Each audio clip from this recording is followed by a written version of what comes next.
जय Hind defence lovers. तो finally हम लोग बात करने वाले हैं नेवी एसएसआर और एमआर और एसएसआर मेडिकल पोस्ट के लिए। नो डाउट सबको पता है, नोटिफिकेशन आ चुका है, फॉर्म फिल करने शुरू हो जाएंगे 29 से। पर इसके बारे में एक कंप्लीट डिटेल आपको देनी जरूरी है ताकि आपको ये चीज पता चल सके कि आप किस एज में फॉर्म फिल कर सकते हो, क्या सैलरी होगी, ठीक है, फिजिकल क्राइटेरिया क्या है, एग्जाम कब होगा, ये सारी बातें हम लोग आज की क्लास में करने वाले हैं। और ये वीडियो आप सभी लोगों के लिए इंपॉर्टेंट है अगर आप लोग तैयारी कर रहे हैं नेवी के लिए। तो फाइनली हम लोग किस किस पॉइंट के बारे में, इसके सिलेबस के बारे में बात करेंगे, वैकेंसीज के बारे में, एलिजिबिलिटी क्राइटेरिया, क्वालिफिकेशन और एग्जाम डेट, ओवरऑल हर एक चीज के बारे में जानेंगे। आपको एक क्लिस्टर क्लियर इंफॉर्मेशन यहां पर मिल जाएगी।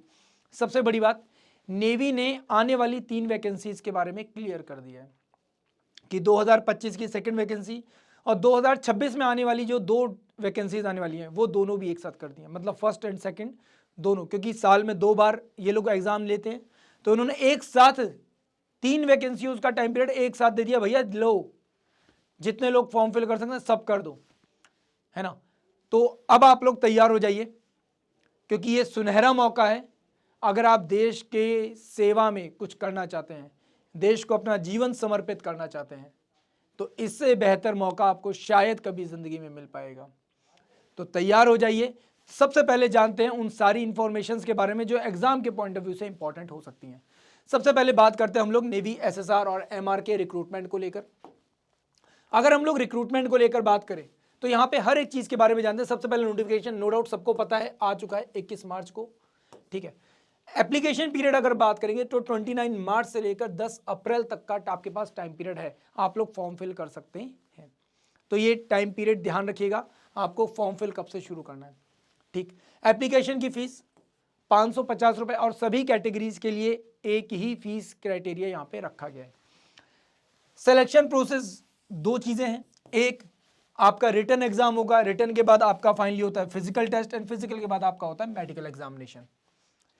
इसके बाद फिर आपकी लगती है finally merit list, then document verification, DV जिसको हम लोग बोलते हैं कई बार शॉर्ट में, document verification and final enrolment आपका यहां पर होता है। तो ये ध्यान रखना 2 स्टेजेस में आपका पूरा का पूरा प्रोसेस यहां पे कंप्लीट होता है। आगे बात करते हैं तो एलिजिबिलिटी क्राइटेरिया को लेकर। अभी सबसे पहले हम लोग एक कॉमन पोस्ट के बारे में देख लेते हैं, एमआर और एसएसआर के बारे में। फिर उसके बाद एसएसआर जो मेडिकल होता है ना, सीनियर सेकेंडरी जो आपका मेडिकल वाले पोस्ट के लिए जाएंगे उनके लिए हम लोग आगे चलकर देखते हैं। पहले हम लोग इनके बारे में जान लेते हैं जो कहाँ जहां पर चीजें कॉमन है। सबसे पहले एलिजिबिलिटी देखते हैं आपकी एसएसआर के लिए। तो एसएसआर के लिए भाई देखो सीधी सी बात है, अगर नेवी के लिए जा रहे हो फिजिक्स और मैथ मैंडेटरी है भाई, ठीक। 12th में आपके पास फिजिक्स और मैथ का होना जरूरी है। तो सीधी सी बात है 12th में आपका फिजिक्स मैथ होना मैंडेटरी है। इसके अलावा आप चाहें तो केमिस्ट्री, कंप्यूटर साइंस और बायो भी आपका कोई एक सब्जेक्ट इसमें हो सकता है, चाहे पीसीएम हो चाहे पीसीएम बी हो, बट आपके लिए जो मैंडेटरी है वो आपका फिजिक्स और मैथ वाला पार्ट है। ये चीज आप लोग ध्यान रखिएगा, क्लियर।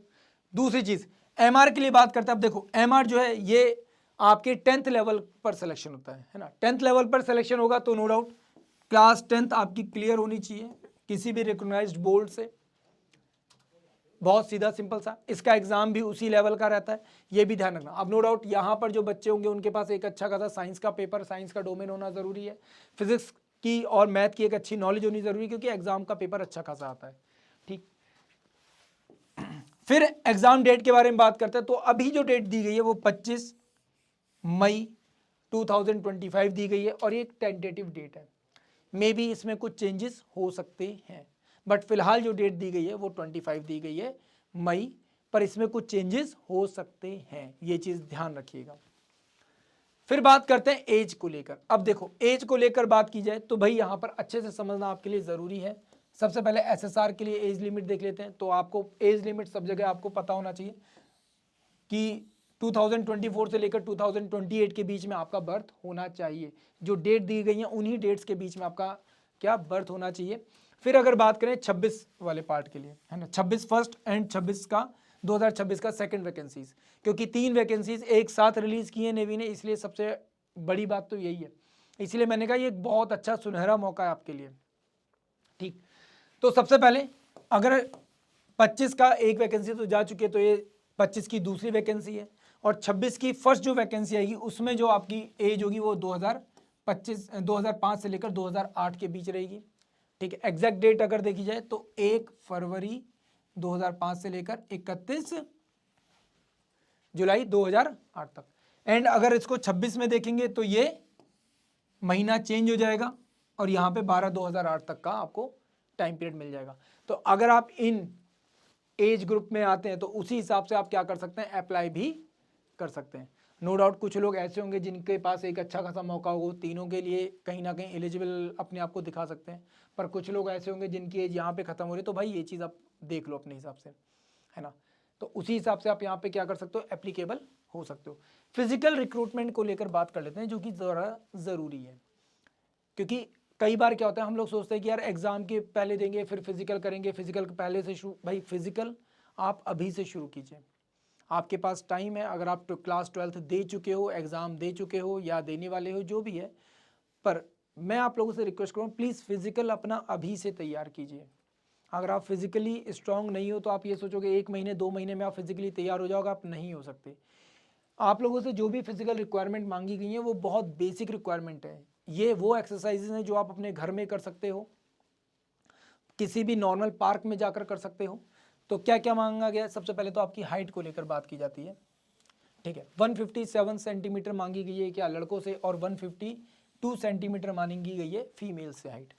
फिर बात करते हैं रनिंग को लेकर। रनिंग में 1.6 किलोमीटर मतलब कि 1600 मीटर की रनिंग यहाँ पे मांगी गई है, 1600 मीटर की, और टाइम पीरियड दिया गया है 6 मिनट 30 सेकंड, लिटरली हलवा 6 मिनट 30 सेकंड, बहुत ही आराम से आप कर लोगे। फीमेल्स के लिए यही टाइम पीरियड 8 मिनट में है। भाई लगभग एक वो होता है ना, एक तेज जो चाल होती है, अगर उससे भी चलोगे तो भी आराम से कर लोगे। ठीक, स्क्वाट्स 20 टाइम्स लड़कों को करने और 15 टाइम्स फीमेल को करने। तो स्क्वाट्स की प्रैक्टिस करना शुरू कर दो। ठीक है, पुशअप 15 लड़कों के लिए और 10 महिलाओं के लिए। सिटअप्स 15 लड़कों के लिए और 10 महिलाओं के लिए। तो ये एक बेसिक आपकी फिजिकल स्ट्रेंथ जो कि आप अपने घर में भी कर सकते हो। तो प्लीज़ फिजिकल की तैयारी आप अभी से शुरू कर दीजिए। रही बात रिटन एग्ज़ाम की, तो परेशान मत होइए, हमारी पूरी टीम आप लोगों के साथ है।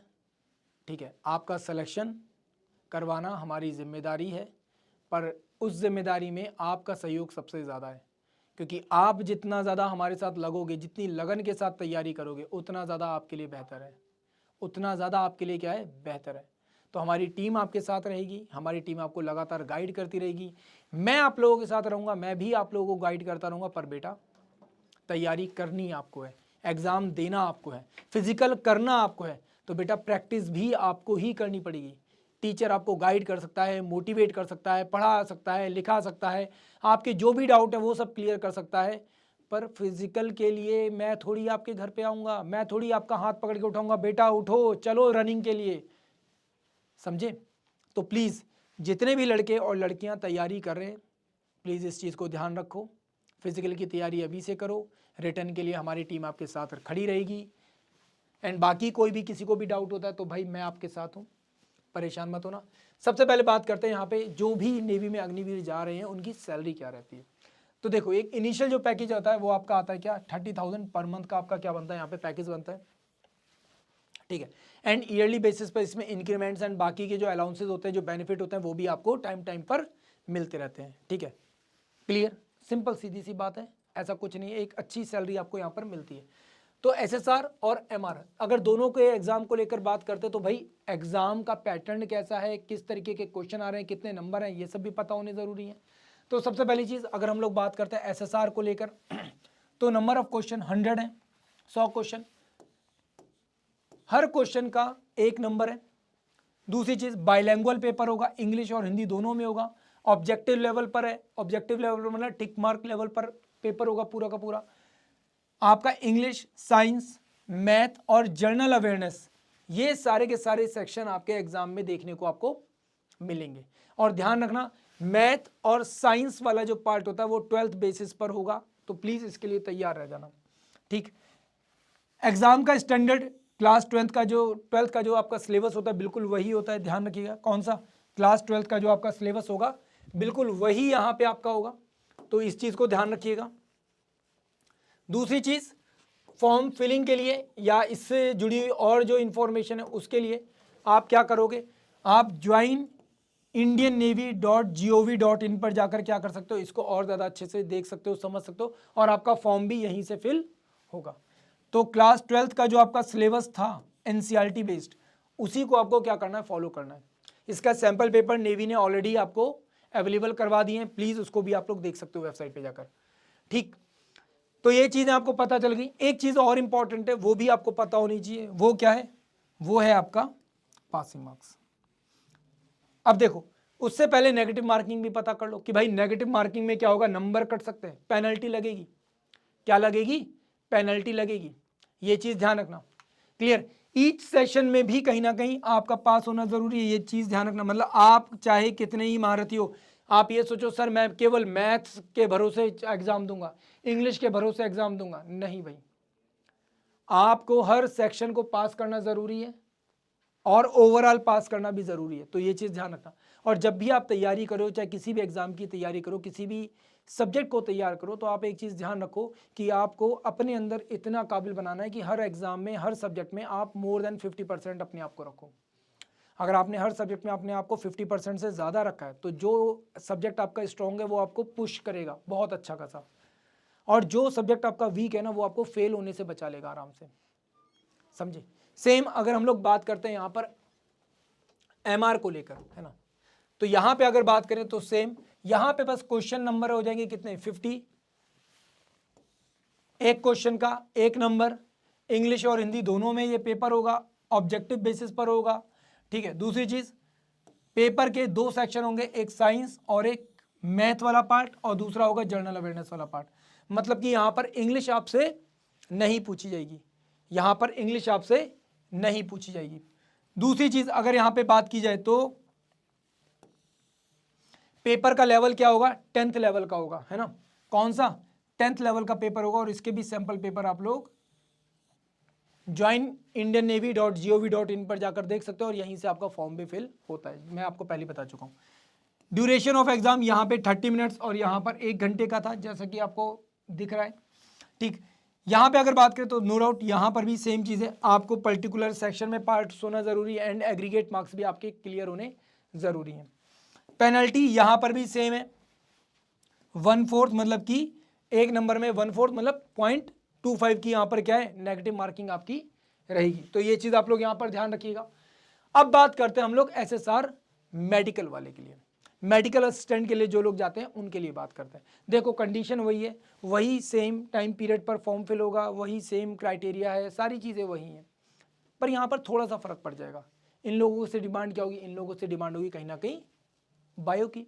तो सबसे पहले यहाँ पे 12th क्वालिफाइड होना जरूरी है, फिजिक्स केमिस्ट्री बायो पीसीबी अगर उनके पास है तो बहुत अच्छी बात है, वो लोग यहाँ पर अप्लाई कर सकते हैं। ठीक है, दूसरी चीज़ 50% एग्रीगेट मार्क्स होने चाहिए और मिनिमम 40% मार्क्स ईच सब्जेक्ट में होने मैंडेटरी हैं, ये चीज़ आप लोग यहाँ पर ध्यान रखिएगा। नेक्स्ट अगर बात करते हैं तो कैंडिडेट की जो डेट ऑफ बर्थ है वो आपको यहाँ पर पता चली गई है। ठीक है, अब यहाँ पर 2 चीज़ें, जैसा कि पीछे वाले में था सेम वैसे यहाँ पर भी 2025 के लिए डेट अलग है, एंड 2026 में 2 एग्जाम है, तो दोनों के हिसाब से क्या होंगी, डेट चेंज हो जाएंगी, इस चीज़ का भी ध्यान रखिएगा। क्लियर? तो वैसे तो मैंने डेट आपको पीछे बता दी है, सेम वो चीज़ यहाँ पर भी क्या हो रही है, अप्लाई होगी आपके साथ, सेम वो चीज़ यहाँ पर भी अप्लाई होगी आपके साथ। तो 2008 अगर आप 31 दिसंबर 2008 तक की अगर आपकी डेट ऑफ बर्थ है, तो उससे पहले पहले की जो भी डेट ऑफ बर्थ है आप लोग इस फॉर्म को फिल कर सकते हो। ठीक है, 2004 से लेकर 2008 के बीच के जितने भी लोग हैं, जितने भी ऐसे लोग हैं जो डिफेंस की तैयारी कर रहे हैं, नेवी में अपना फ्यूचर देखते हैं, वो लोग यहाँ पर फॉर्म फिल कर सकते हैं। फाइनली बात करते हैं पे एंड अलाउंसेस को लेकर, पे एंड अलाउंसेस को लेकर अगर ओवरऑल देखा जाए तो एक बेसिक पे जो बनती है वो 21,700 क्या बनती है आपकी, यहाँ पर एक बेसिक पे बनती है, जिस पे आपको टीए डीए मंथली बेसिस पर मिलता है, एंड लमसम जो अमाउंट होता है वो वही आपका 30,000 के आसपास आपका जाकर बनता है। ठीक है, जैसे जैसे आपका प्रमोशन होता है वैसे वैसे आपकी क्या हो जाएगी, यहाँ पे सैलरी भी बढ़ती चली जाएगी। नो डाउट मेडिकल असिस्टेंट के लिए अगर आप जा रहे हो तो आपकी जो सैलरी होती है वो बाकी लोगों से थोड़ी सी क्या होती है, अपर हैंड पर होती है, मतलब थोड़ी सी ज़्यादा होती है, ये चीज़ ध्यान रखना। इंश्योरेंस एंड बाकी की जो चीज़ें होती हैं वो नो डाउट गवर्नमेंट जॉब में अगर आप हो तो आपको ये सारे के सारे बेनिफिट आपको मिलते ही मिलते हैं। फाइनली एप्लीकेशन सेम वही डेट्स हैं, आप लोग यहाँ पे ध्यान रखिएगा। 29 मार्च से आपका शुरू होगा, 10 अप्रैल तक का आपका टाइम पीरियड रहेगा, ठीक है। करेक्शन विंडो आपकी 14 से 16 अप्रैल तक की अवेलेबल है, ठीक है। फर्स्ट स्टेज 25 मई को होने का बताया गया है, ठीक है। रिजल्ट डिक्लेयर भी शायद सेम डे ही ये लोग कर देंगे, ठीक है। स्टेज 2 उसके बाद शॉर्ट लिस्ट होते हो, कॉल लेटर आपके पास आएगा, मेडिकल के लिए बुलाया जाएगा एंड बाकी सारी चीज़ें एज इट इज सेम जैसा कि पीछे आपको बताया गया। आपका फिजिकल होगा एंड बाकी सब चीज़ें होंगी। अब अगर एंट्रेंस एग्जाम को लेकर बात की जाए इसकी, तो entrance exam computer based paper होता है, खैर सभी में कंप्यूटर बेस्ड पेपर होगा। 100 क्वेश्चंस यहाँ पे होंगे, हर क्वेश्चन का 1 नंबर है, ठीक है। बाइलिंगुअल पेपर होगा, मल्टीपल चॉइसेस है, मतलब ऑब्जेक्टिव बेसिस पर है।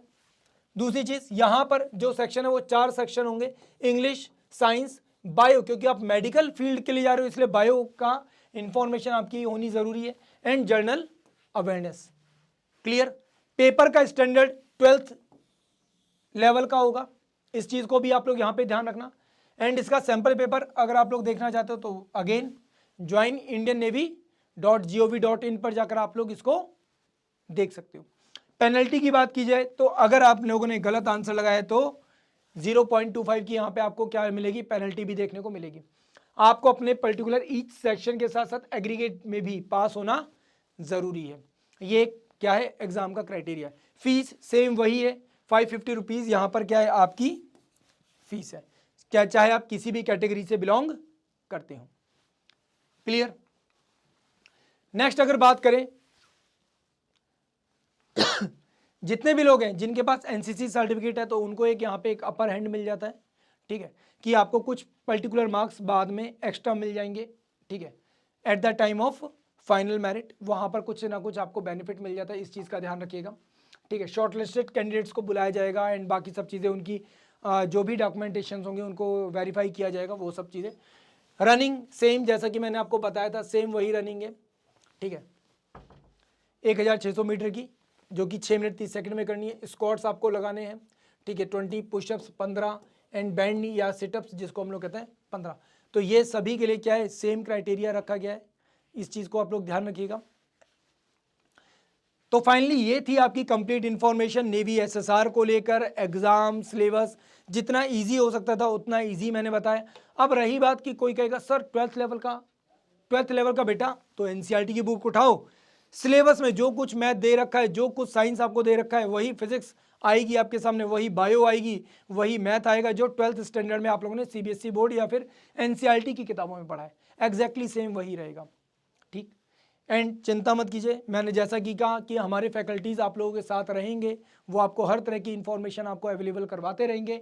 बाकी अगर आपको किसी भी तरह की रिक्वायरमेंट होती है, कहीं पर भी आपको कोई डाउट होता है तो प्लीज़ आप मेरे टेलीग्राम चैनल पे जाकर कनेक्ट कर सकते हैं, आपको शक्ल लगी हुई दिख जाएगी, आप लोग वहाँ पर भी जाकर क्या ये डाउट्स पूछ सकते हैं। बाकी मैं आपका दोस्त हमेशा आपके साथ रहूँगा जब तक आपका सिलेक्शन ना हो जाए, तो जुड़ना ना भूलिए हम लोगों के साथ, ताकि तैयारी हो और ज़बरदस्त और शानदार। थैंक यू सो मच, जय हिंद।